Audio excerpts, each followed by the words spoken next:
My name is Bob Sullivan, Superintendent of Schools at SCU 21. I just want to start, we have two exits behind you. There are two exits behind me. In case you need them. Just stop in a second. All right. And I'm going to shout. So thank you all for coming. I'd like to recognize we do have two of our school board members from the Winnacunnet board, Fran Henderson and Leslie LaFawn. Thank you for showing up. And we have a variety of folks from our high school and from our safety services here tonight. And if I miss someone, I'm sorry. We have Bill McGowan, our principal, Mike Boole, our assistant principal, Aaron Abood, our assistant principal, Karen Schweitzer, assistant principal, Caroline Arkalian, our director of special services, Leslie Dolman, director of guidance services, Krista D'Amico, our school psychologist, Brian Stevens, our dean of safety, student safety and operation. We also have our business manager from the SAU, Matt Ferrara, is also here. The Hampton Police, we have Chief Richard Sawyer, Deputy Chief David Hobbs, SRO officer for here at Winnacunnet, Detective James DeLuca, and from the Hampton Fire Department, our EMS officer, Nate Denio, sorry. So we do have slides, and I think most of you have some of the handouts. We're using that as the kind of making sure we hit all the topics. But we want this to be a conversation. So as we go through the different slides, we may jump to a different area, and if it's relevant to the topic we're on, we may jump to that. But we want to make sure that we hit all the topics as we go through. So we may give a short presentation and then stop and ask if there's any questions. But at the end, we hope to hit all the topics that we put on the PowerPoint. But we also want to be able to address any of the questions that you have, and we'll do our best to answer them tonight. And if for some reason there's something that we just don't have the answer, we'll make sure that we get that answer back to you in some fashion. So I guess we'll have Bill start with what he's going to begin. Good evening. This is coming through now. Good evening. Again, up behind me is the agenda. We'll try to hit all those, and as the superintendent said, if there's any questions, please stop any of us. Ask those questions, and those questions may take us down a different path, and we'll get to the end of the agenda one way or the other. School safety is the main priority at Winnacunnet High School. Whether it's the students, the staff, visitors, we will make sure that everybody that comes into this building is safe and secure. How do we do that? Well, we had a school security assessment done last year, identifying some areas that we need to improve upon, some of the things we already implemented. If you take a look at the windows outside, all windows locations, all locations are identified by the building room number. Building security system, all the doors are locked during the day during classes. They are only open in between passing time. The surveillance system, we do have a camera system, and we will be upgrading that this summer. The committee did approve the warrant article, so we'll have a full upgrade of the camera system, and the police will be able to tie into that camera system remotely and see what's going on in the building. We updated our phone system, so we now have an E911 phone system, so if we make a 911 call from any place in the building, they know exactly where to go in the building. We have a school resource officer, Officer James DeLuca. He's been with us for the past 3 years, and we've had a school resource officer in the building since I've been here for at least 14 years.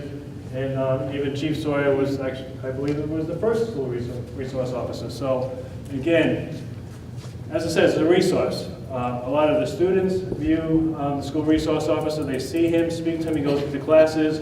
He's just a presence in this building to help us out, to assist us if we do have an emergency or if we have an incident. But at the same time, it's a resource for the students to go to and have conversations with, report anything that happens, and he communicates with us, so we work well together.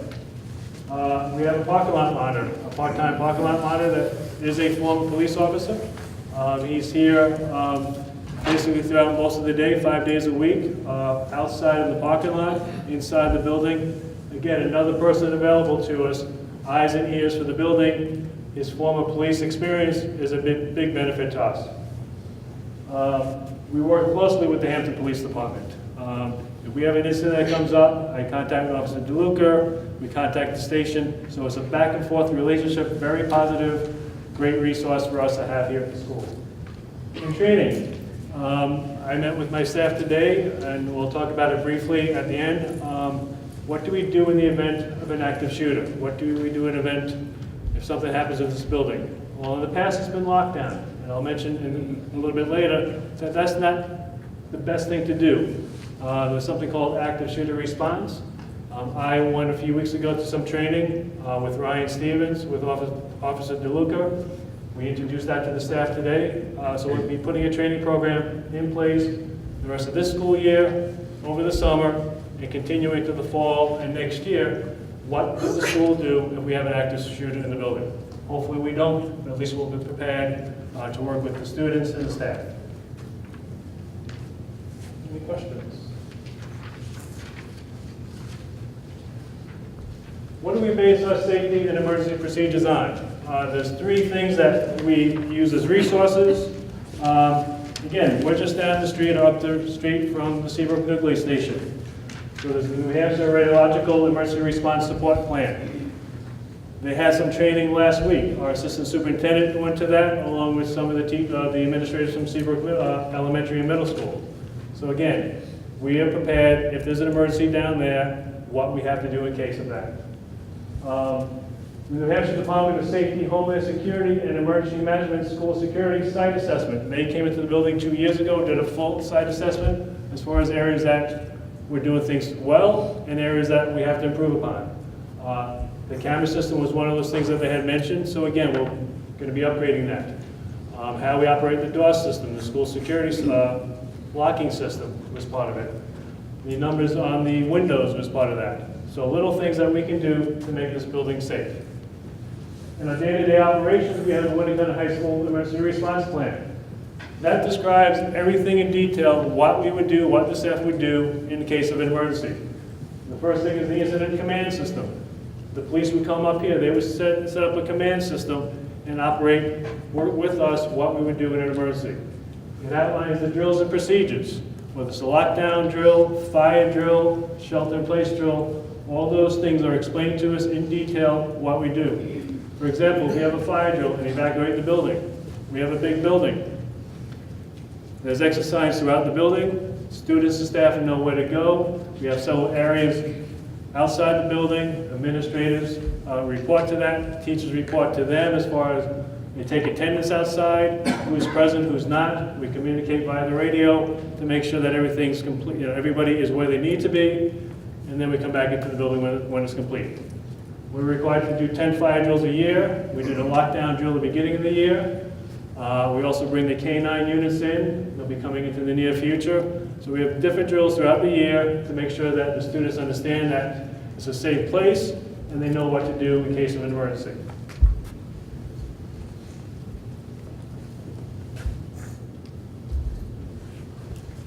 So what happens when we get a threat? We have threat notification, threat assessment, and the threat investigation.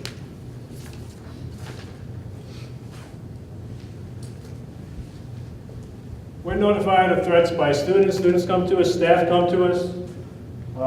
Recent one, the police came to us. So we receive threat notifications, everybody.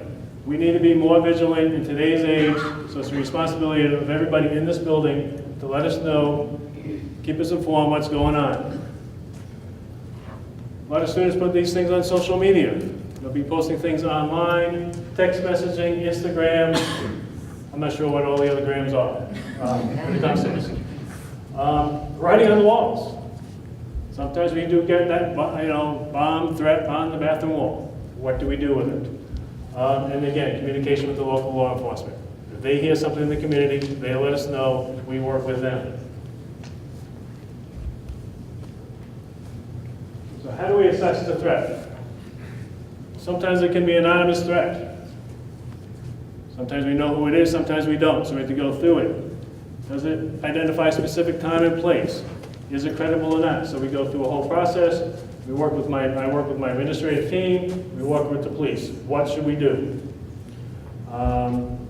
It can be to an individual. Sometimes a student doesn't like another student. I'm going to beat you up after school. Sometimes it's worse than that. Sometimes it's a threat to the safety of the entire school. Social media post, who posted it, where did it come from? We take a look, identify, try to find out who sent it. We talk to the students, investigate it, and then we contact the sources. Several times when we do an investigation, it can be a day-long investigation, talking to students. Students give us different leads. So it's not something that we just also get a threat and are able to determine what to do with it. There's a process that we go through, one, to make sure that we cover it completely, one, to make sure that everybody's safe, and one, to make sure that the alarm doesn't get out beforehand, that if there's no alarm, we need to make sure that we contain it.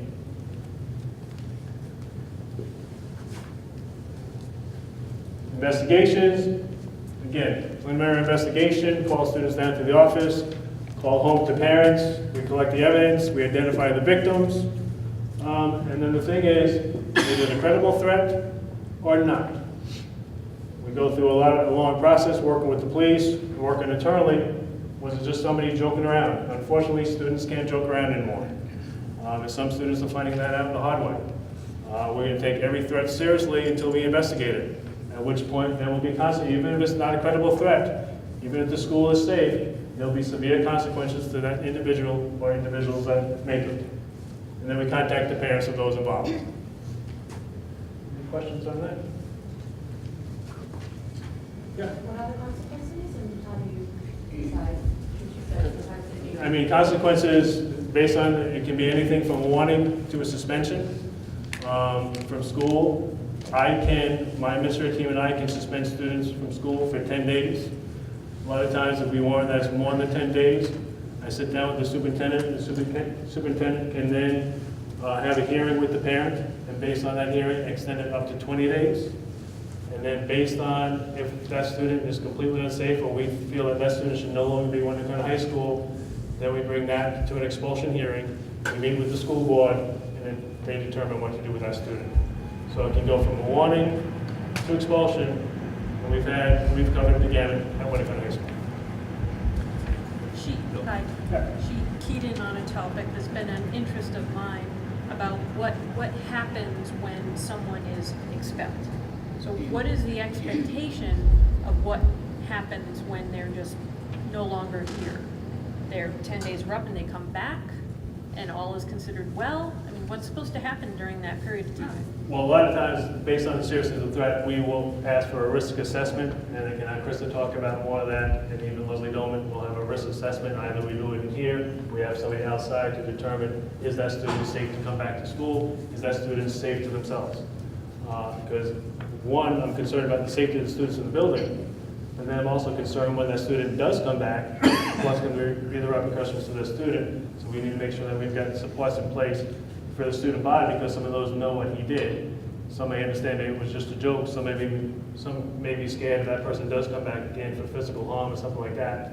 And we also want to make sure that the student, if we deem that student can come back, we need to make sure that student is safe too. Sometimes if there's a conflict between two students, if they're in the same class, we may change their classes so they're not in classes. Sometimes if there's conflict between two students, we make sure that they walk down different areas of the hallway, different sections of the building. And again, I can't determine, a lot of times, so-and-so walked by me and gave me a dirty look. Tough for me to figure out what a dirty look is. But if I talk to students and tell that student that you need to go down this prescribed path during the day, and they don't, now they're breaking my rules, now I can take further consequences and say, hey, if you want to be in the school, you need to follow our rules. And if they continue not to, then we just raise the ante as far as the process. We get notified at a certain point, but how many threats are actually worked through or reviewed? I mean, is it something you guys see on a weekly basis, daily basis? The threats that I send notification out to you, those are all the ones that we've had that have risen to the level that I need to notify you. Sometimes it's a fight or threat between two students, you're not going to hear about. I mean, the families will, but anything that we felt deemed the safety of the student body, or that your son and daughter would go home at the end of the day and say, hey, mom and dad, hear what happened in school. And if you hear something from me, then we didn't know about it, that's why we need everybody involved to say, let us know. But everything that we think that is gonna raise a level of concern for the community, I sit down with the superintendent, what should we do? It's better to notify you than not notifying them.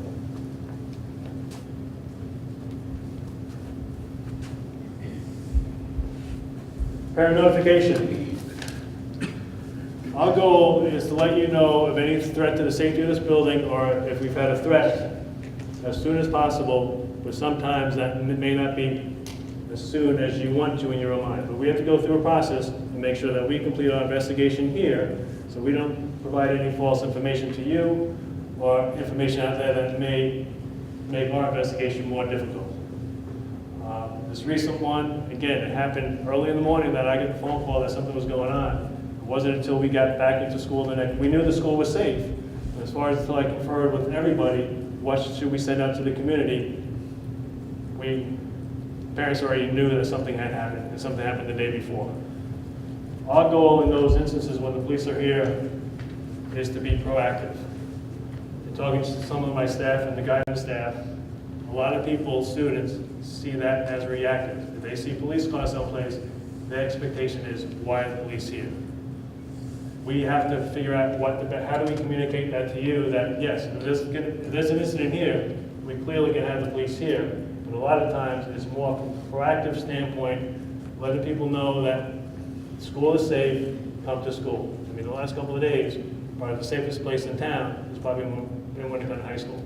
And again, we're fortunate that a lot of the police staff have informed school resource officers, know the building, know the students, so we can calm everything down inside the building. If there was any concern with any incident that it wasn't safe to come to school, that would be an immediate text, email, phone message to you guys before you even got up the next day to come to school. Question. Yeah. In regards to the notifications that come out when, a lot of times they're somewhat vague, which is understandable, frustrating from our level, I guess.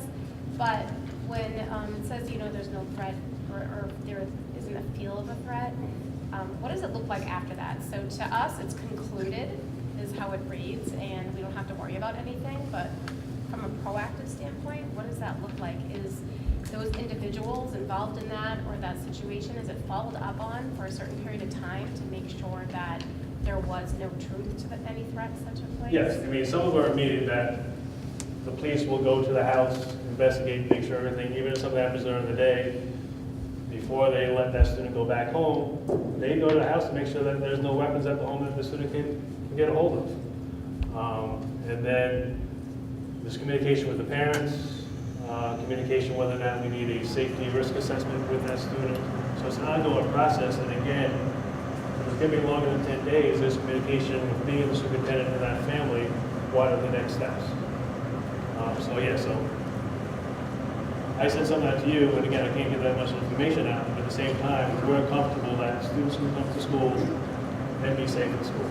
I mean, fortunately, when I first sent this out, a message like this several years ago, we probably had 30% students absent. Over the last few times, I get a few phone calls, people understand it, and one of the things I used to tell the parents that if my daughter was coming to the school, she would be in school at that point.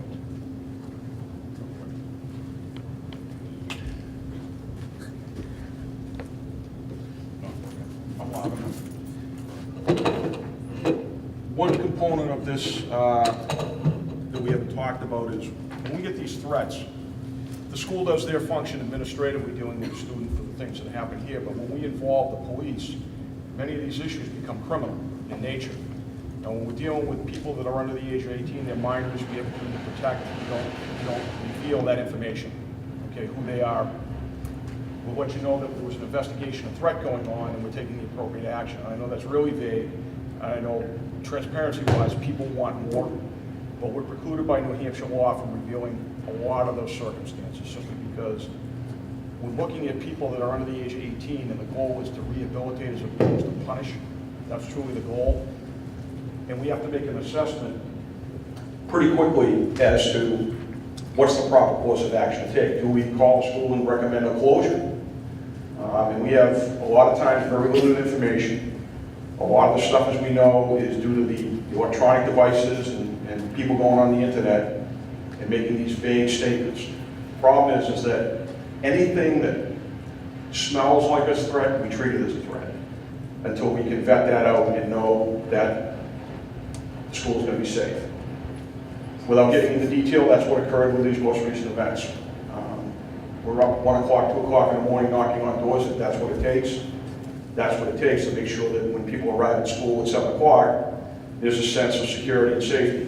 One of the things is, as Bill alluded to, whenever the police show up on campus or anywhere in town, there's more than 1 or 2 cruises, people start talking, people start taking videos, people start getting it out on social media. What's going on with the Hampton Police Department? And that's really a hard thing for us to overcome because we're trying to do our due diligence. We're trying to do that as quietly as possible without raising an alarm that doesn't need to be raised. But people have the right to chime in, and with social media, it's almost instant. People knew about some of these incidents we were dealing with, quite frankly, before the school even opened. There were people chiming in on social media about where we were and what we were doing.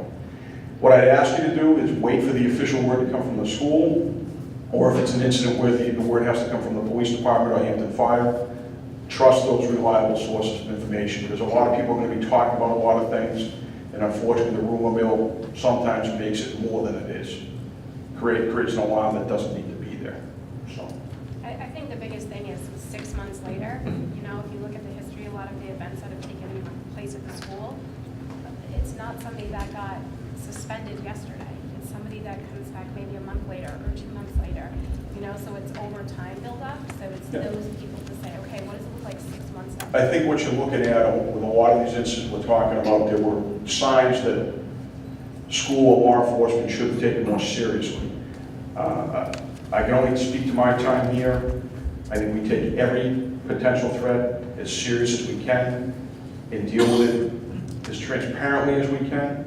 And there is significant follow-up. Again, the only reason I want to highlight is not only does the school do their part about dangerousness assessments and people coming back into school, if somebody goes to court on a juvenile petition, the court will institute certain measures. They'll take the school and join them to this proceeding because they're a student here.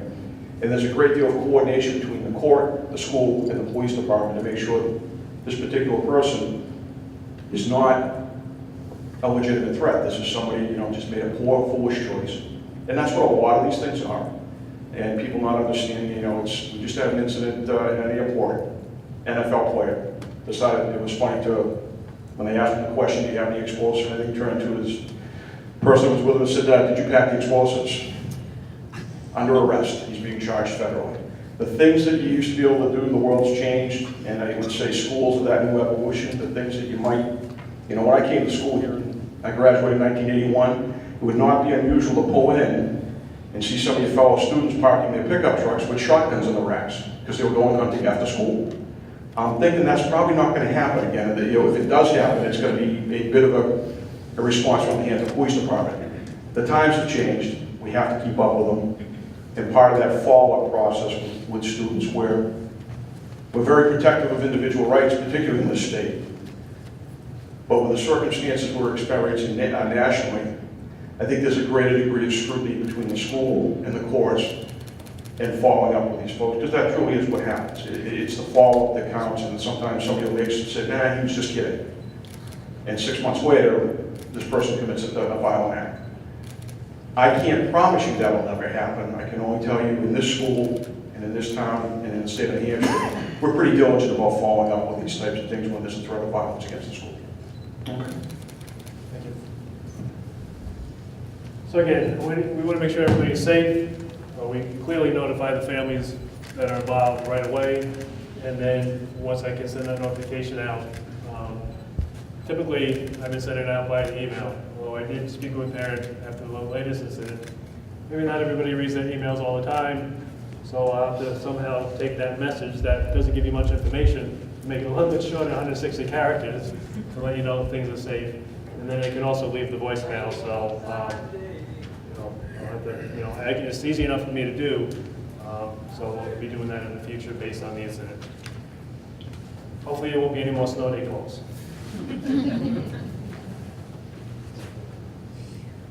Social media awareness. How many parents know what their social media accounts their sons or daughters are on? And again, that's where a lot of the stuff happens. I think a lot of parents are proactive, but again, know what accounts they're on. Have access to the usernames and passwords. Check their accounts. Again, make sure that they're not doing something, but maybe they're seeing stuff that they should be telling you that they don't want to tell you. Or that you may see something that we can inform us. So again, it has to be a two-way street as far as between the students and the parents and us. If you see anything that's alarming or doesn't make sense, let us know so we can take action. Talk about what's appropriate and not appropriate. Again, social media can be a great resource, a great tool if it's used in the correct way. Unfortunately, sometimes we get into trouble when we're doing it inappropriately. And as Chief Sawyer said, if they make a criminal threat on social media, law enforcement will arrest and prosecute to the fullest extent. Hopefully we don't get to that point. We can stop it ahead of time. But again, it needs to be involvement from everybody. Bill? Yeah. Oh, question, no, sorry. I'm just imagining the conversation with my son if he saw something, and is it done anonymously? Yes. Okay. I mean, as much as, sometimes students figure out, but, we can tell students, we heard something from some students, there's some conversation going about such and such. Even when we call the parents, we tell them. And a lot of times it's just to even the students that are involved, let the parents know that this is what we're hearing about their son or daughter, so they may be surprised and they may be able to take action. So how can we stop some of this, or let the parents recognize that their son or daughter may be doing something that's not appropriate? Yeah. And something that came up in this last one was on social media too, with not the kids' accounts, but the parents, putting the question out, oh my God, does anybody know what's going on? And I would just kind of reiterate what everybody has said so far today is, instead of putting it on social media, pick up the phone and call the school or call the police department and get the real thing before the rumors keep going around. Because you watch the feed after the last one and it was everything from huge to nothing, and nobody had any facts whatsoever. So if you see it, just make the call here. They'll give you the direct answer.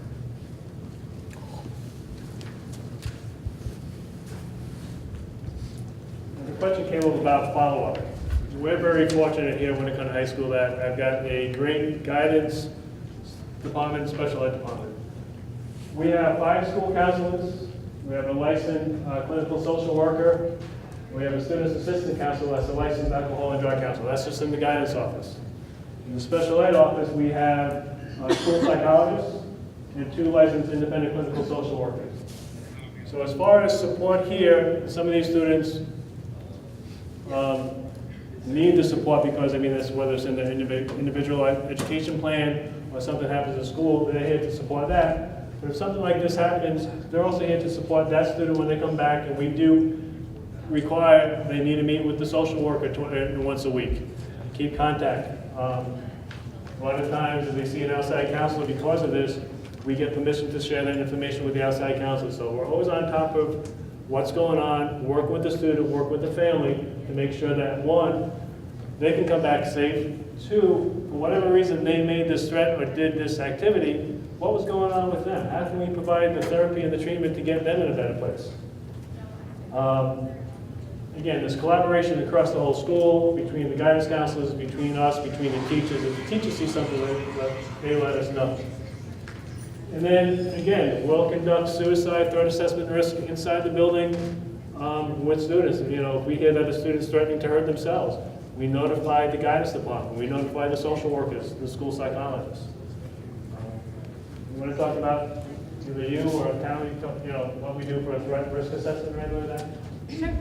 So we meet if a student poses a threat to themselves, they get referred to us by one of the assistant principals or by the guidance counselors or a teacher, and we will meet with those students individually, conduct an interview, and make recommendations from there.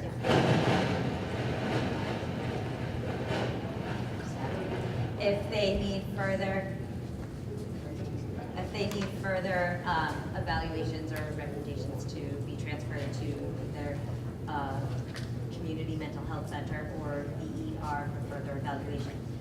If it's a specific threat to the whole school, we will refer that student out to the community mental health center to conduct an evaluation, just as Mr. McGowan said. Upon their return, we are part of that reentry meeting. One of the 5 clinicians that we have in the building is part of that reentry meeting to come up with a plan for further follow-up as needed. And obviously, as you know, that differs from student to student, situation to situation. Sometimes it's more frequently than others. So a lot of, we're relying a lot on the news to hear, details of things, but a lot of these kids seem to be kids that were bullied when they were in school. What efforts are being made within the school to talk, or I know there's bullying stuff that's going on. Is there any efforts to enhance that and kind of, bring light to that situation a little bit more? I mean, we do. I mean, through the curriculum, we address bullying. We do have a group called Positive Pathways that tries to address it school-wide. But the same thing with bullying or any information. Students need to come to us because a lot of times we'll have an incident and the thing is, well, my son or daughter has been bullied for the last 6 months. This is the first time we're hearing about it. So it goes back to that early notification. If parents see something going on with their son or daughter at home that's different, let us know. Talk to them, get the information back, because we can't stop what we don't know about. Unfortunately, what we found out with bullying, I mean, high school grades 9 to 12. Some of this stuff started back in elementary school, middle school, it just continues on up. And our goal, once it comes to our attention, again, we sit down with the students, there's consequences based on the level of it. But we need to know when students, I think students are comfortable coming to us. We do want to keep their names anonymous, but sometimes when we do an investigation, students find out that the whole thing, the whole retaliation, we're pretty strict on that too. And that's why sometimes we'll have those separate pathways. If you and I walk by, I can't say that you didn't give me a dirty look. If you walk by and I told you you're not supposed to be in that hallway, then I can take action on those.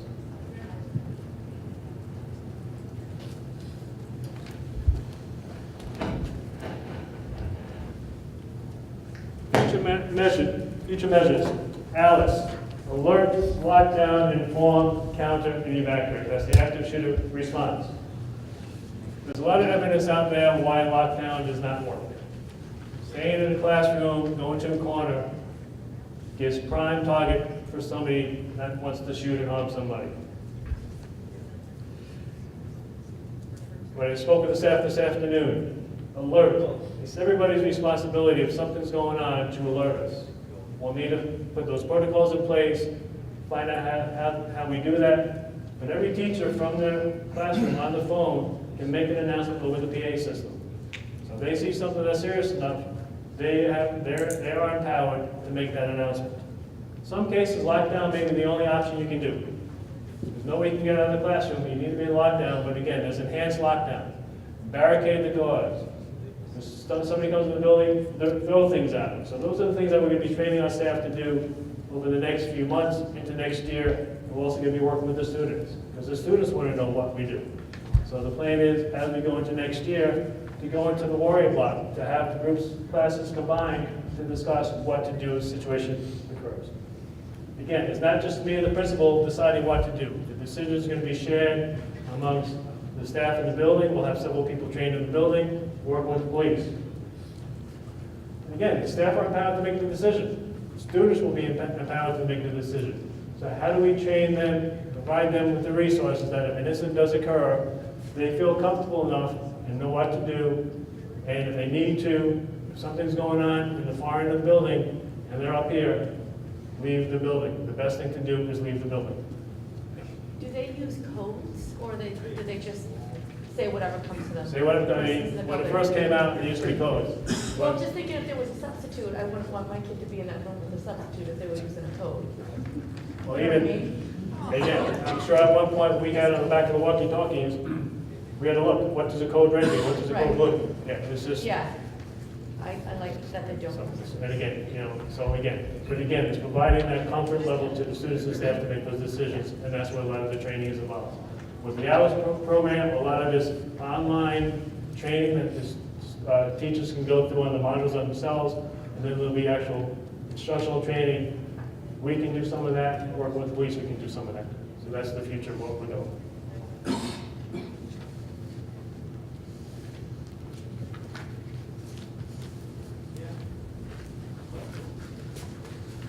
Contact information, again, we'll put this slide online, but all emails are at warriors.winnacunnet.org, first initial, last name, phone numbers, but we'll have this online, and I think everybody knows how to get in touch with us. And then you guys have been pretty quiet with questions, but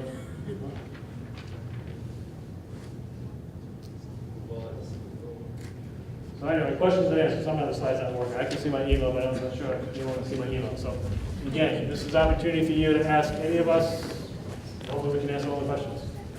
Is there a mechanism in place that the teachers, who I think are, they're seeing and hearing everything, I feel, is there a mechanism in place that they can report something anonymously, communicate something anonymously? I don't want there to be any barriers for them feeling nervous or unsure of a situation and then hesitate to say something. There's no mechanism because we never really thought about it. I mean, I think this staff, if there's an issue, whether they feel uncomfortable coming to an administrative level with the issue, guidance counselors share that information, but that's a good point. I mean, when I can talk to the staff and, have a little box or something they can, put in, or just send a little note.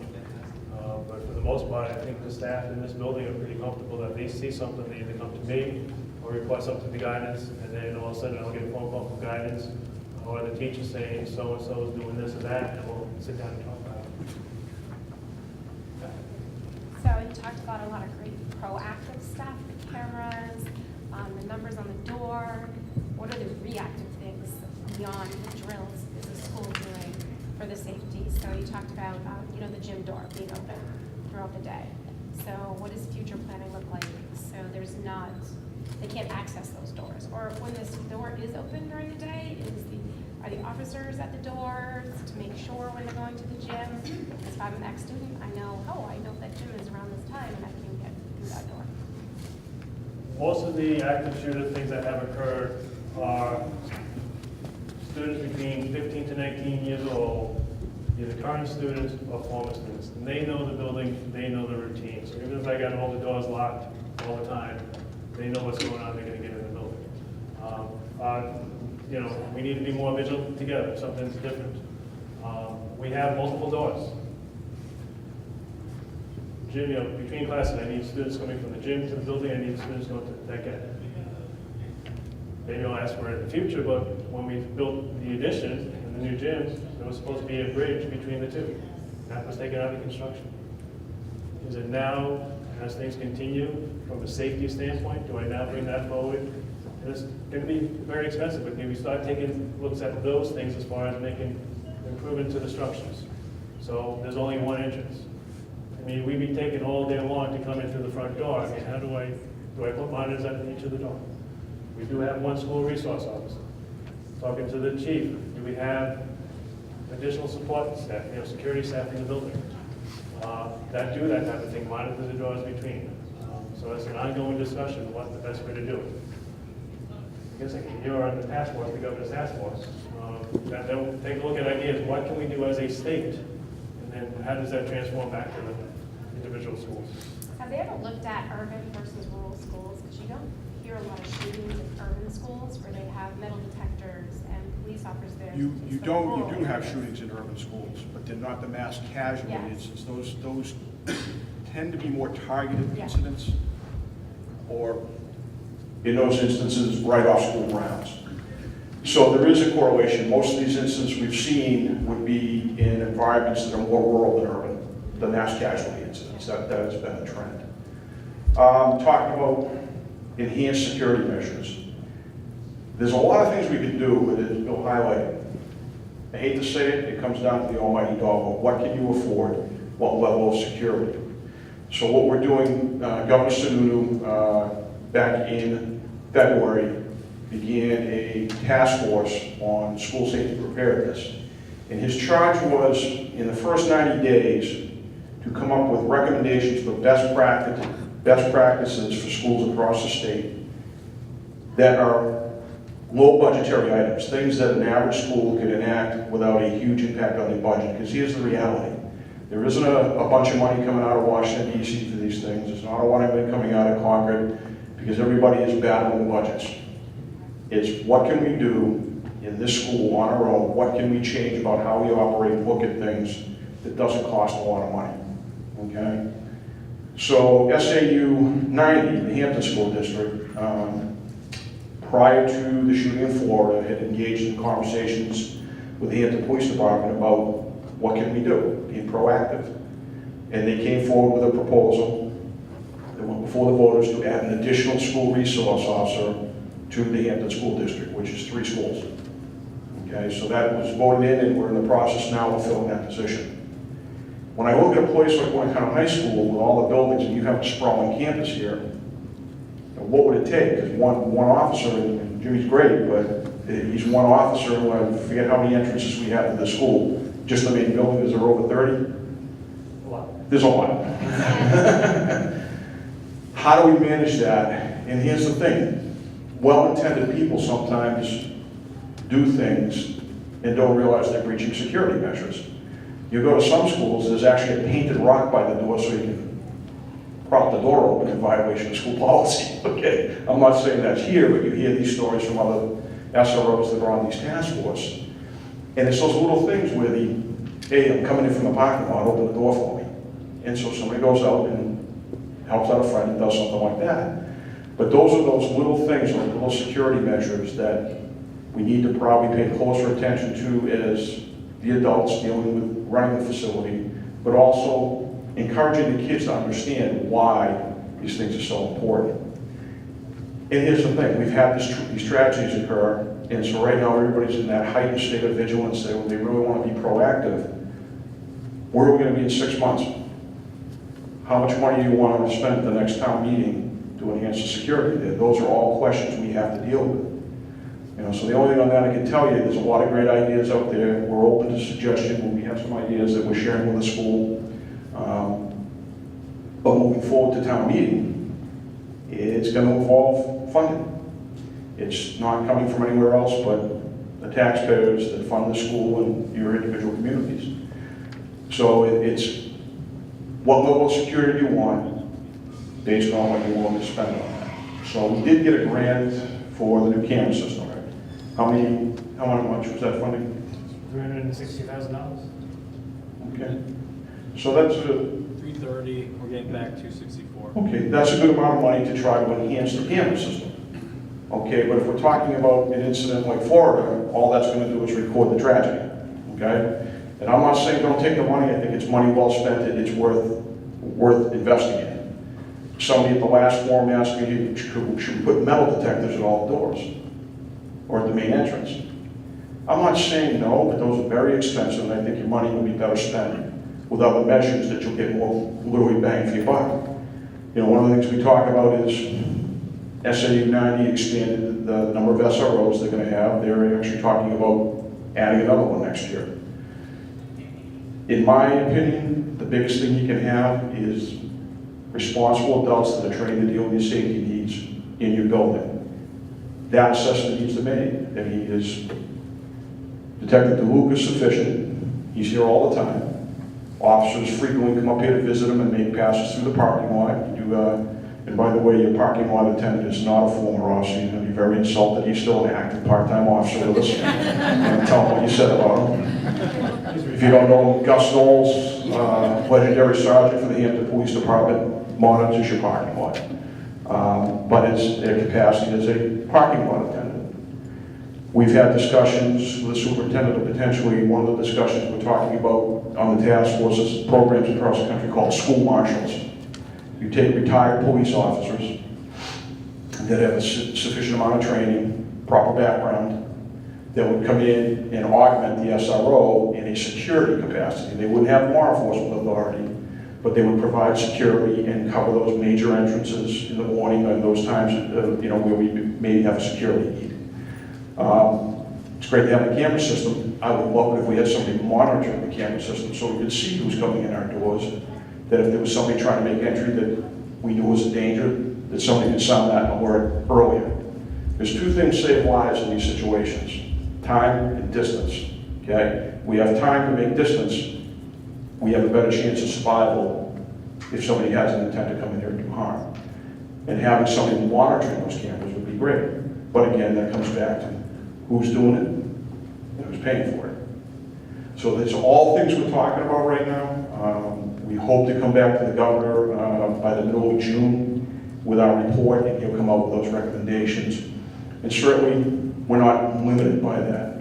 If we as a community decide we want to expand on those security measures, we certainly can do that. It's again one of these things, budgets are tough right now. So the town of Hampton budget failed. We're in a default budget, but the school budget passed. So these are all political issues that we have to get in front of with our political leadership and make a determination as a community where we want to go with it. I don't want to see the school turned into a prison either. I want to see kids whistling coming to school, not just when they're leaving. Okay, I want them happy to be here, and I think that's achievable, but I think one of the things we have to be cautious of is overreacting also. The knee-jerk reaction of going too far with security measures is very possible in this environment. If we have another tragedy in the next couple of months, people are going to get crazy about that stuff, and you're going to see some, they have clear backpacks now for some schools. I'm not quite sure what that prevents. I really haven't figured that one out, what that's going to do to stop an incident like we saw.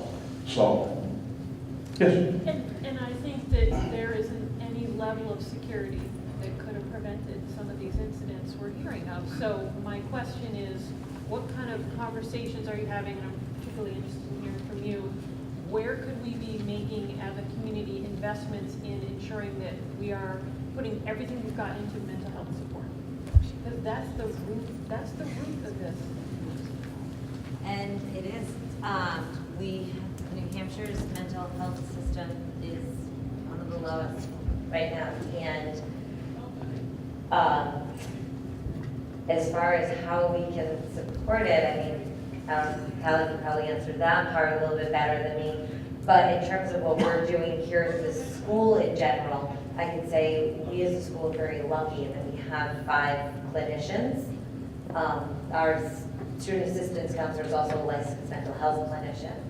So in the school, we do a really good job of communicating with the staff and the teachers to reach out to all of those students who, even if somebody just writes a note in an English class, they are spoken to by their guidance counselors and then referred to one of us. To answer your question earlier about being anonymous, the teachers who asked that one, we are all mandatory reporters in this building. So that the anonymous factor kind of gets taken away from that. If somebody hears of a threat or suspects something or is suspicious of some activity of a student, they have to go to whether it's the guidance counselor if they feel more comfortable, or the assistant principal, or the principal, or one of us. We get approached too, and then we follow up with the students. We make sure that we do a lot of research. They're not just like 10-minute conversations with the student. We bring in their parents, we talk to their parents. If there is an outside clinician that they are meeting with, we get those releases to speak with them. Sometimes that's easier than others. We work with DCYF as much as we can with their support. Again, some instances are better than others. And we do, if that student should have mental health support outside of the school, because there's only so much we can do inside of the school, we go to our great and as much efforts as we can to get them that support. A lot of that though is on the parent side to follow through with that. So yeah, on that side, I don't probably wouldn't, like I said, might be able to answer that better than me in terms of the community piece. She works with community providers more so than I do. I can talk to our efforts in the building. But it is a struggle. That is a struggle in the state of New Hampshire, not just in our community, as far as the mental health support that we have.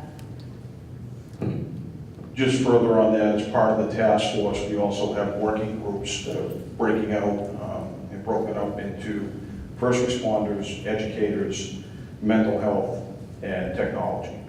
So all the questions you're having, we have them too, and we're trying to come up with ways to provide these issues right now with zero funding.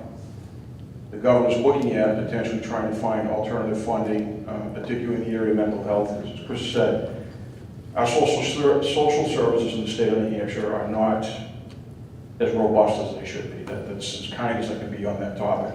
It needs to improve. I think the governor recognizes that, and that's why there is a team of mental health professionals sitting on the task force and have their own separate working group to try to address those issues you're talking about.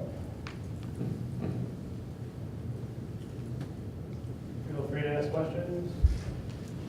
So I know that you talked about if it's smart to just have students come in through the main office, and that's obviously not practical, but what about limiting the amount of entrances that students could go in and out of?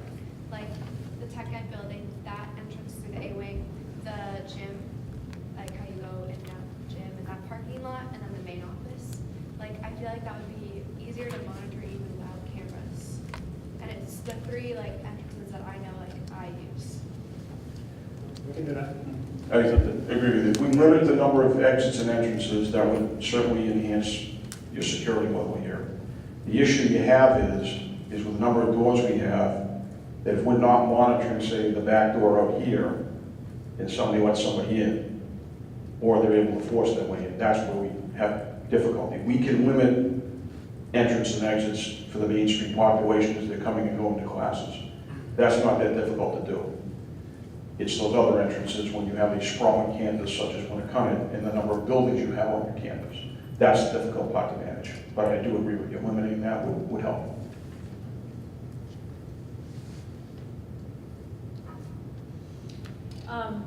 So kind of lastly, so again, as parents and taxpayers, what do you want us to do to support you? What I would ask you to do is be patient. Again, my fear is if we knee-jerk, we're going to spend money in the wrong places. We're going to come forward with the recommendations to the governor's task force, and let's take a hard look at what we come up with and see what it is we can pick from that as a community and institute immediately without having to spend any money.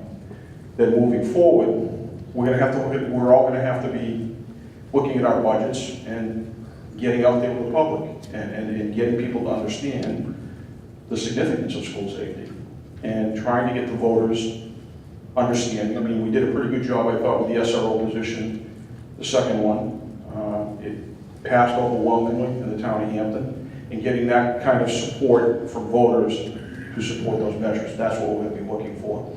But I think we have to do the full assessment first to see what we can do, again, and be cost effective.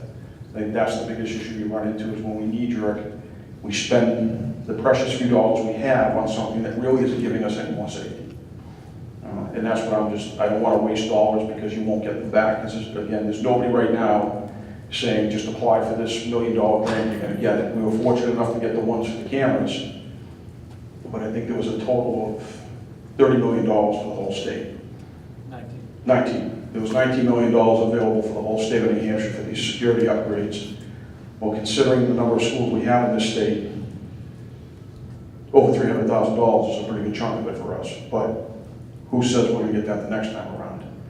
Because every security measure we put in today, you're looking at obsolescence within 5 years. Okay, just based on technology improvements, and I only say that because I deal with it at the Hampton Police Department facility.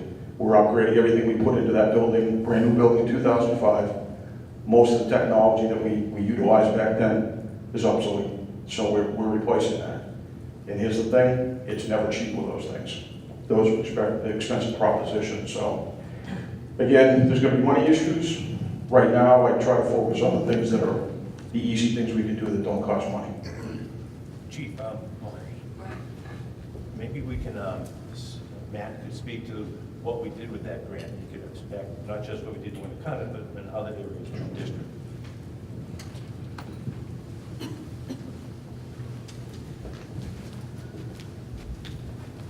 So yes, as Chief alluded to, this was a $19 million public infrastructure fund. that was initiated this year for the first time. It was, just for reference, it was 3 sections. One was security, one was life safety, and the third was for fiber. So like fiber optics, if we want to upgrade our bandwidth. So we took a look across the SAU at any potential project that we were already looking for, because there were certain requirements. We had to have included it in the, our CI capital improvement plan or our budget, and we had to have had a plan in place. We couldn't just see the money and then ask for it. So here at Winnacunnet, we fortunately we had this surveillance project already online. We were moving forward with it regardless of the of this fund. So that's a $330,000 upgrade, which we'll be receiving $264,000 back from. Additionally, we had some other smaller projects that we will also be receiving funding from this fund at Winnacunnet.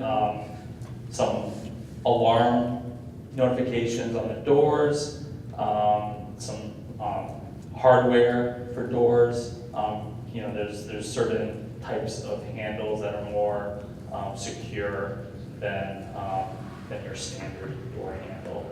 That's about $10,000 that we'll be receiving back. And then as you look across the SAU, we're looking at approximately $600,000 of projects, of which we're getting back just under $500,000 for about $480,000. So it's that involves other camera upgrades in the other school districts, Seabrook, Hampton Falls, and Northampton. Actually, we have a camera project at Southampton that, well, I guess that's not relevant to this audience, but that is pending.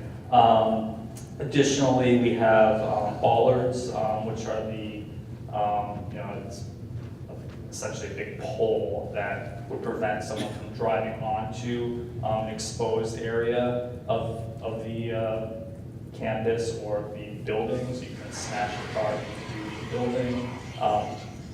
PA systems.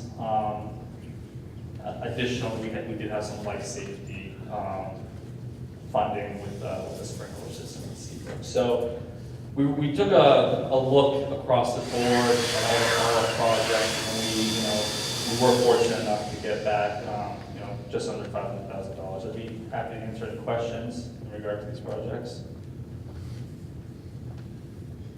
Will those projects be done over the summer so that most of them are going to be implemented by the end of the year?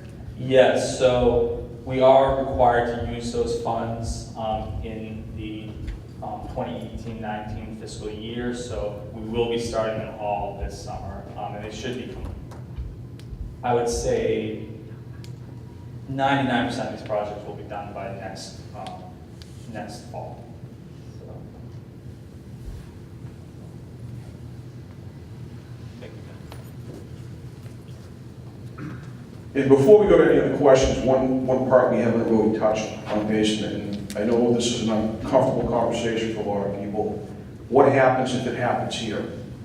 Okay, what are the best practices that we can implement here for the faculty, for the people that are running the school, and even some of the students that are willing to take this type of training? So I'm going to have our EMS officer, Nate Denio, come up and explain some of these programs that he's been really at the front of throughout the community working with the police department. Thank you, Chief.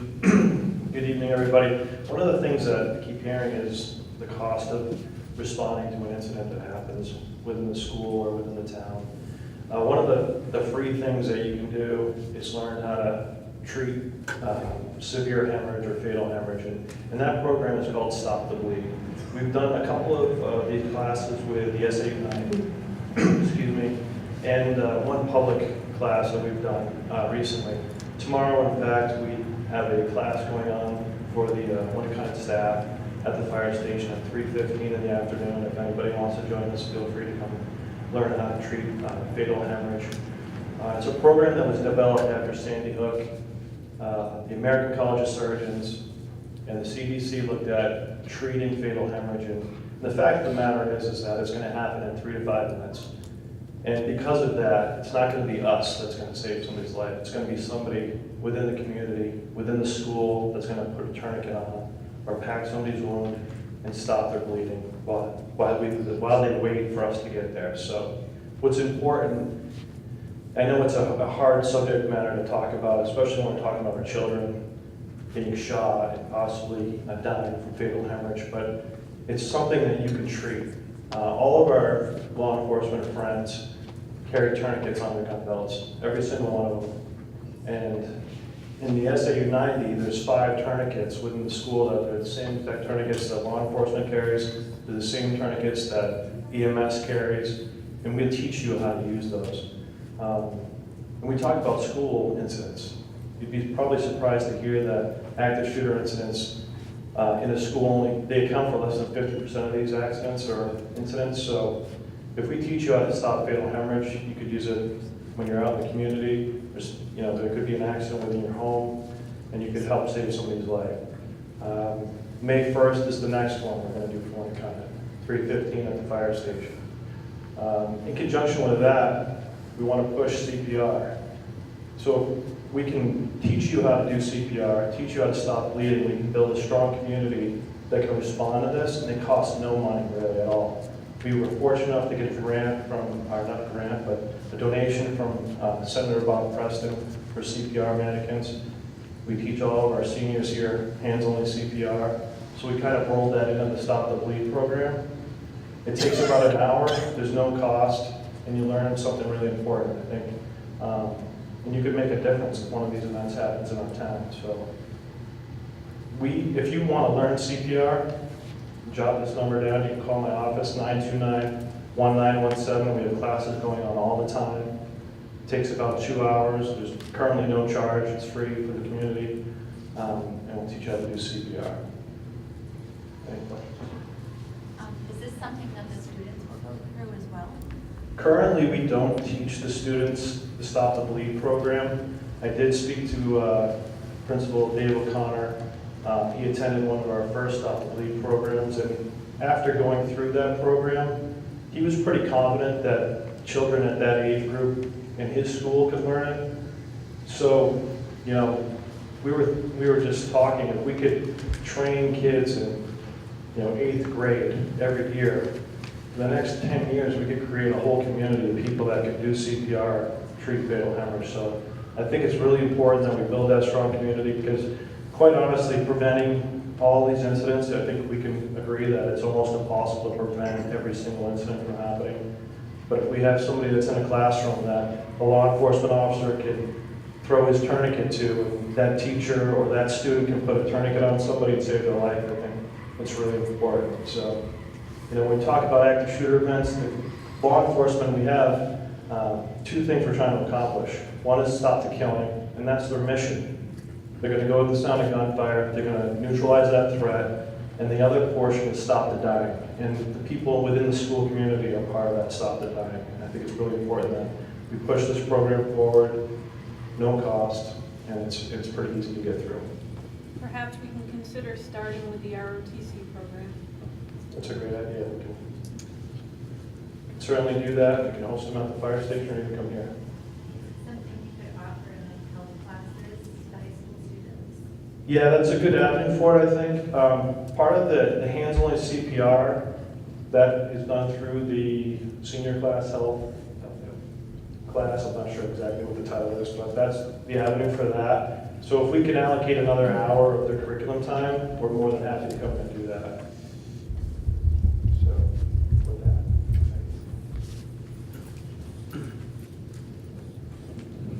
One of the things I'd like to highlight, I don't know if anybody picked on, we had somebody from the fire service talking about police tactics. Okay? That's by design. We work together with our partners, Stanton Fire and Rescue, more than we ever have. The times dictate that. The things in the training we do with them, we're crossing over. Officers are being treated how to stop wounds, place on tourniquets. When I started 30 years ago, You got basic CPR, and that was about it in this state. That's what you got. We now have training that occurs with what we call warm zone training. The thing we know from these incidents is the sooner we can get to the people that have these traumatic injuries, stop the bleeding, but then get them to people that have a much greater competency in treating those wounds than we do, the sooner we can introduce them into that environment, the greater survivability rate. So a program has come up through the Fire Academy dealing with what we call the warm zone, where we have now partnered with the fire department across the region. They now have tactical level vests and helmets so that we can escort them into these areas which are still somewhat dangerous and start treating the wounded. As Nate said, our primary objective in law enforcement is to find that source of danger and neutralize it. There's times we're going to be walking by wounded people because there's still killing going on down the hallway. Our job is to end that problem. The follow-up team is to get these guys in and start treating the wounded. We started doing that training here in Hampton long before it started coming down from Homeland Security. We looked at these things that were going on. Our relationship is that extremely strong, and we started implementing it before anybody else in this region did. So one of the key things I want you to walk away knowing is that there is a level of communication and cooperation amongst your first responders in the schools, because we do most of that training right here in this facility. Anytime we have a type of training where we have to bring in a lot of people and run them through these programs, there's no questions asked. When do you want it? And they give us the support staff, custodial staff to make that happen. So the things that we do in this community, I'm proud to say, sitting on the task force, that the things people are talking about that they should be doing, we've been doing it for a long time. A lot of the things we're talking about, we're already doing here. There's room for improvement. There's a lot of things we can do, and I'm confident that with the partnerships we have, that's going to continue. So. Any other questions? Just one more question.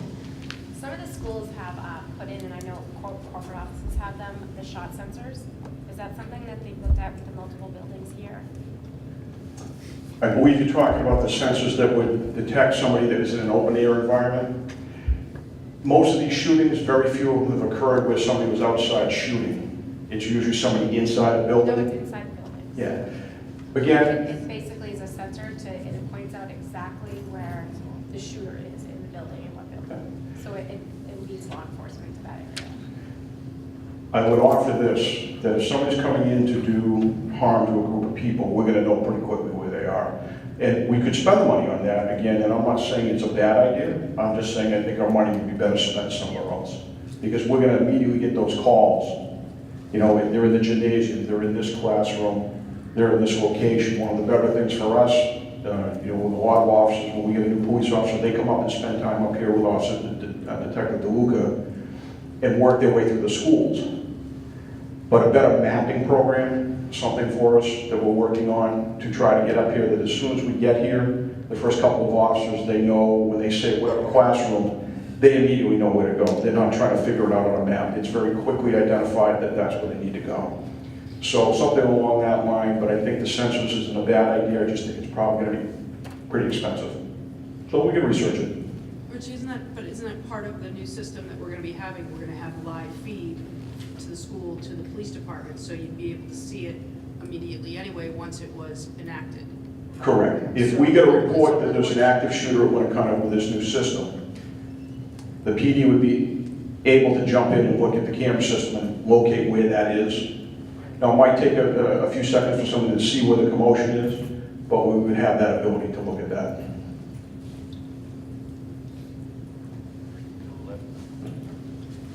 Henry. Right here, I want to say something. I was over.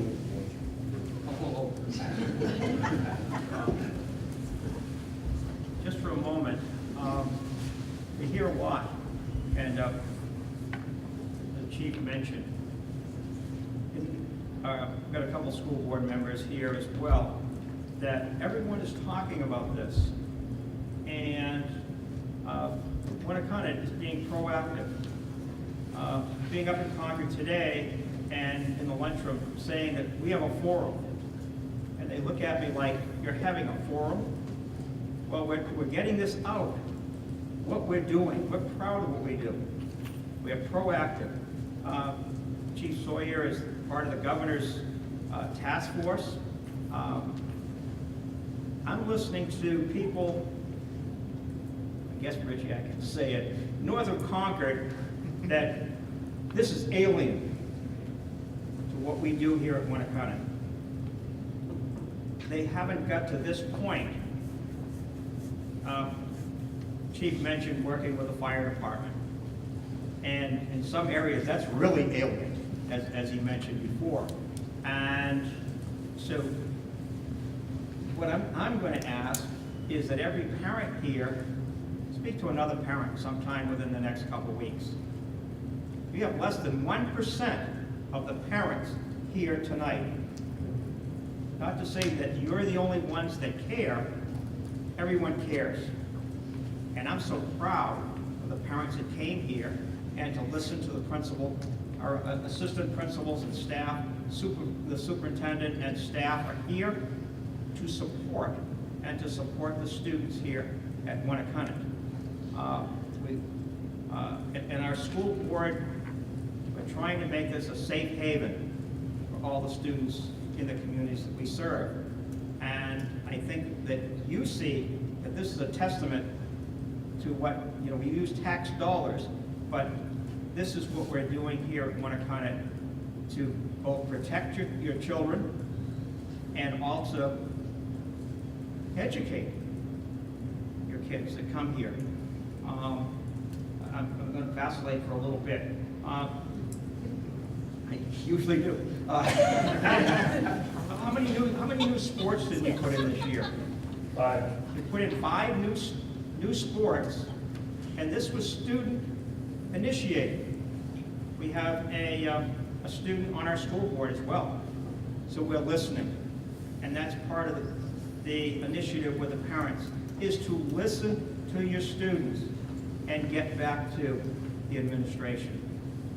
Thank you for my little speech. You have a question? No. He was here for a couple times. Just a quick question. Nope. Somebody else?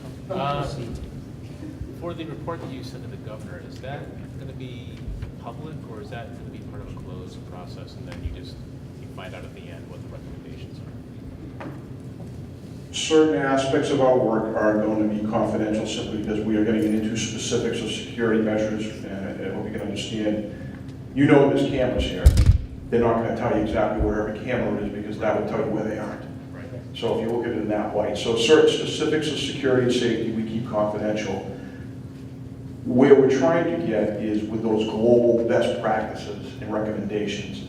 So we could say every school in the state of New Hampshire should have a camera system that can be monitored by the police department. I don't think we're giving away any big secret there. I think everybody would want that, but the specifics of what system and what that system can do, that would remain confidential. Right. So the nuts and bolts of the report, that will become a public document. Yeah, okay, good. Yeah, I was mainly concerned with, you said there are obviously certain things that we can do that are cheap and free and the things that we should do right away we can. But I was also curious as to if money wasn't an issue, which of course it always is, in the best of worlds, what would your recommendation be, that kind of thing? Is that kind of stuff in the report at all or no? I think what you're going to see this document's going to be is for a community like Winnacunnet to take and digest and say, it's a starting off point to give you, they bring together a lot of the, I don't want to say the best minds because I'm on the task force, so that'd be a lie, but people that think like that. I mean, I hate to say this, one of the things we do because we have so many folks that have served in these schools. Chief of Police, I was an SRO here. Deputy Chief Hobbs was an SRO at Hampton Academy. Alex Reno, Prosecution Sergeant, was an SRO. Your Detective Sergeant was an SRO. We have a very school-focused group of people working at that police department. And we just always think, if this happened, how would we react? If we were going to be the person causing mayhem, what would we do to do it? We constantly play those games in our minds. And, we're part of a group called the Seacoast Emergency Response Team, and we have a great component on that. And our training cadre at the PD, we talk school safety, we talk these scenarios during every training session. Not because we think it's gonna happen here, but we want to be ready if it does. So looking at those things, yeah, I think we're very focused on the schools, just as we sit here today. Is there more we can do? Yeah, I think there is, and I should have used the term free. I should have said for little to no money, because there's nothing free. Well, yeah, it wasn't really, maybe I didn't phrase it quite. No, that was, I used the word free, and I should have done that, because there's nothing free. No, and I meant it more from the aspect of, just, you know, you're gonna outweigh what your best practices are, or try to come to best practices and what things might cost, but I was just interested also in, I know you can't do it literally, but taking money out of the equation, what would making a school safe look like, you know, in the best possible world? I'll pick my number one item I always talk about, and people get tired of hearing me talk about it, but we train in law enforcement, and now with the fire service, we use a common language and we understand, you know, we have plans. And what happens when you give people a plan, and I experienced that when I came here in 1999. Fred Mascara and I developed the first school safety plan here. But it was very much a ladder. It was step one, step two, to step whatever. When you take a plan like that and you give that to people that aren't normally used to dealing in a crisis mode, they get hyper-focused and they're gonna follow that plan exactly. You will not find a group of people that will follow a plan better than educators who aren't used to the mayhem. They're gonna do. And the question was posed. Well, if I'm in my room and it's on the other side of the school where the shooter is, should I walk down and stay there? And my answer was, hell no, get out of there. I mean, that's the common sense answer, but the problem is we gave them this document and they did what we asked them, they read it, and they were ready to follow it. So now what we look at is, instead of using that ladder approach, we kind of use more of a pie. Pick the right choice for your circumstances. It may be the lockdown, as Principal Gallo talked about, or it might be fleeing. You may be forced in a situation where you have to combat somebody. Somebody's coming into the room, and we had the tragedy of, you know, got highlighted the number of teachers have thrown themselves over the kids to protect them. Me, I'm going to pick up a computer and whack them over the head with it. If that's me in that scenario, that's all I got. I'm not going down like that. I'm going to go down with a fight. But that's the individual person. And that's the other thing we have to measure is, what are you willing to do as somebody that works in the school if this happens? What are you willing to do to protect yourself and the kids?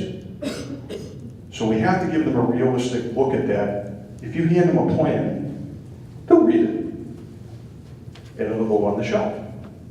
And they'll only retain what they might retain. What does the average adult retain from what they read from 6 months ago?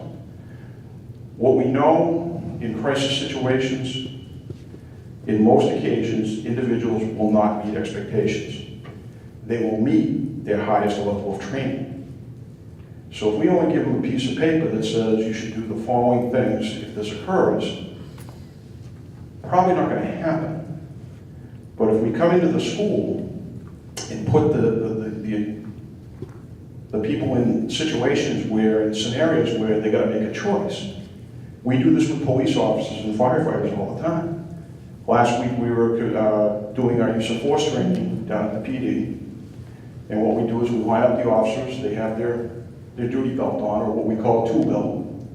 And all they get is, you go into a domestic, there's two people screaming and yelling, that's all we know, and they throw them into the scenario. They don't know if somebody's coming at them with a knife, they don't know if somebody's just arguing. We make them decision makers, because that's the reality. As a police officer, when you go into chaos, you gotta make a decision, and you gotta make it pretty quick. Well, if we have an active shooter in Winnacunnet High School, you're now a decision maker, you're now a first responder. You have to make a quick decision. But if you've never been challenged with that scenario, you got a better than average chance you're gonna freeze up and not know what to do. But if we give you that opportunity to go through some scenarios, as realistic as we can make it, I think we have a better chance of people making good decisions in that environment. So are you saying we need more training like that? Absolutely.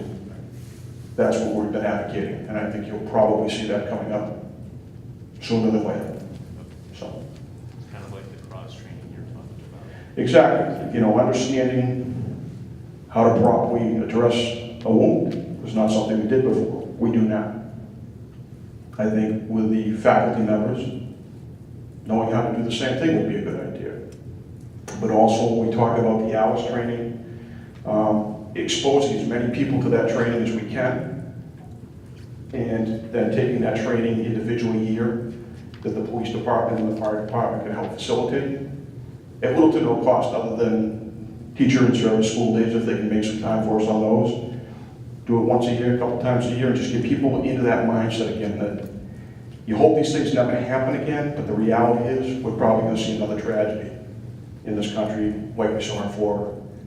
You pray it's not going to be here, but if it winds up being here, we want to be as prepared as we can. Well, we're getting about one a week, so.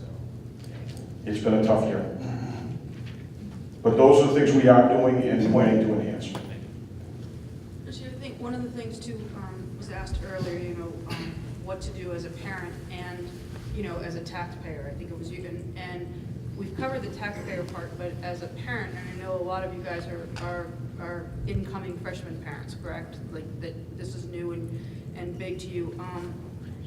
The only thing I would suggest is you go back to that, communicate, talk to your kids all the time. You know, we all know teenagers, they hate us, okay? It's like, really? You have 3 heads and you don't know anything. That is not true. My daughter's sitting right there. Do you hate me? Yeah. All the time. That's right. So, but you know, and that's one of the things where I've watched over the years where, you know, it got to the point where, you know, the pendulum goes back and forth on parenting. We've all done it. You know, they get, you know, and we've got to go back to somewhere in the middle where it's like we are parents, we're not best friends, and we listen to these kids, you know, and yep, they have to have privacy, absolutely, but I totally agree with, you know what they're doing on social media, know who their friends are, know, you know, like, make yourself present in their life, because you're their safest person in the world, okay? Let's be honest, there's nobody in the world that's gonna take care of them better than you are.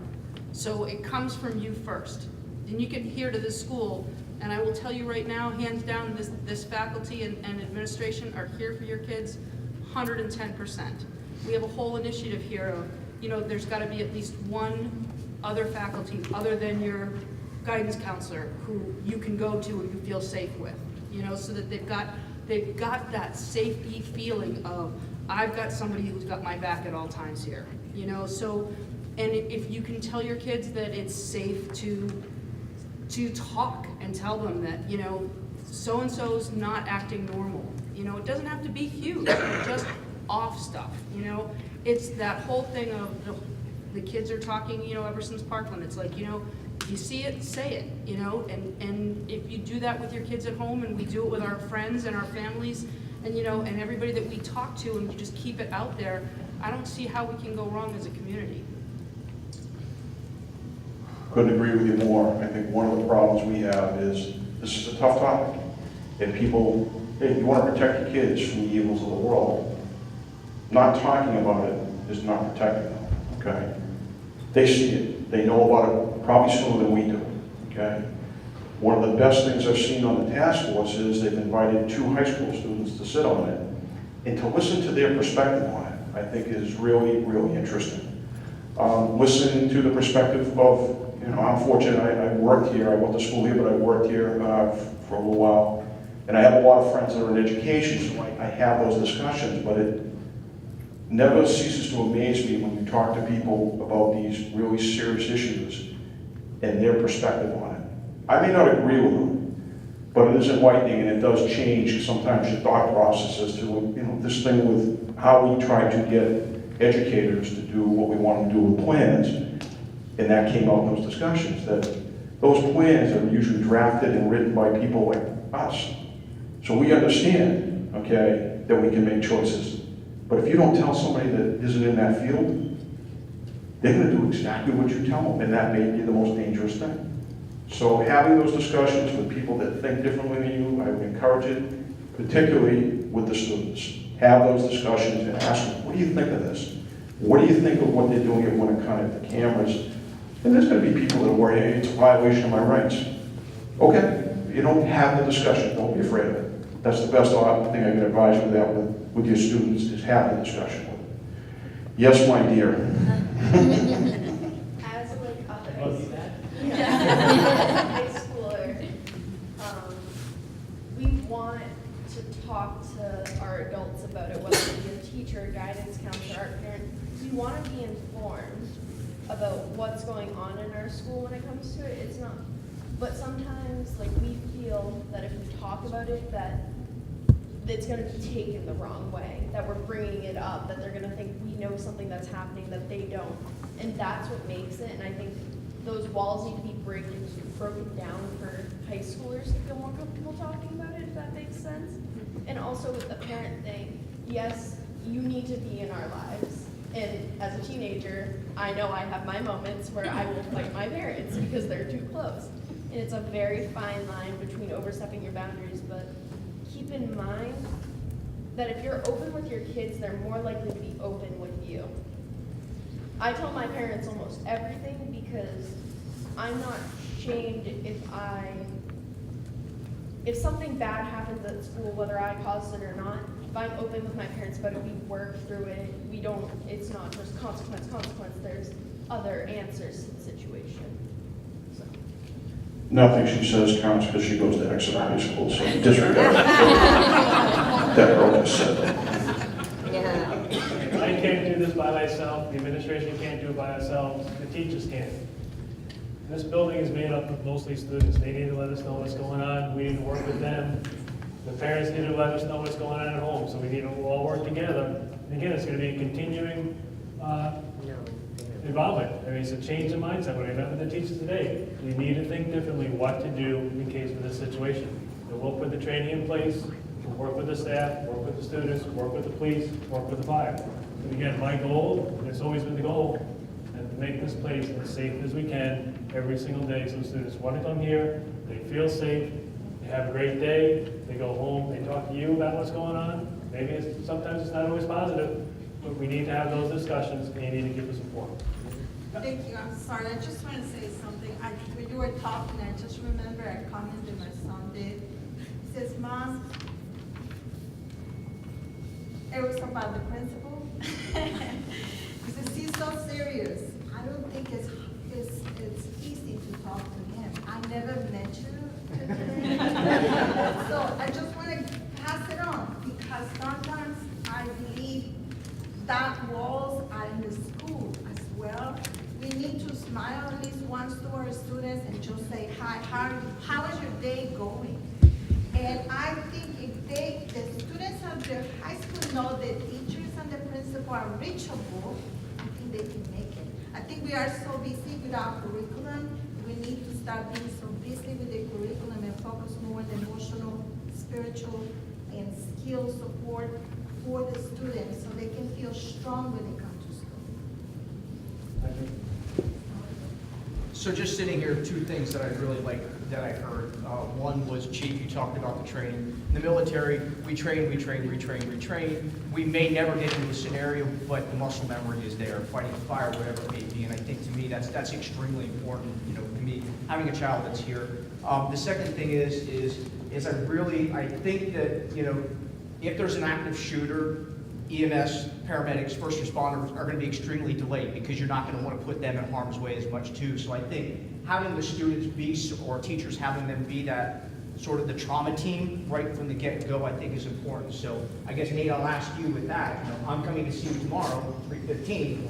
We talked about it earlier today. Is that available for, like if I brought my daughter in, do you have the capacity to be able to do that for some of the students that are willing to step up in that role too? Absolutely. We, at the first public class we did, which happened to be National Stop the Bleed Day, which is March 31st. So next year, look for that. March 31st, we'll be hosting a couple classes. But there were some parents with their children. And if you feel comfortable bringing your child to a class like that, that's great. They can learn it just like any other adult. We try to keep it, PG for the most part. The presentation that we do give was developed by the CDC and the American College of Surgeons, so there are a few pictures that aren't great to look at, but it drives the point home. So we will be hosting more public classes that are open to the public. So a lot of people, when we talk about Stop the Bleed, they have no idea what it means. We put it out there on social media, and I think people are a little confused what it is. So we just have to do a little bit better job marketing that. But absolutely, this is appropriate for young adults to attend just like any other adult. So thank you. Will the video of this meeting be posted somewhere so we could share it with parents Yeah, that we'll could put it on the attend? website. Okay. And thank you to the student.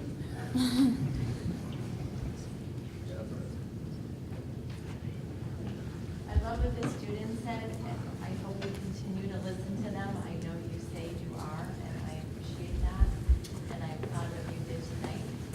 And I would also like to share that what this woman said about how the kids think we have 3 heads, and they don't want to listen to us. I try to talk with my children, but if too many of them are in the room at once, I'm completely outnumbered.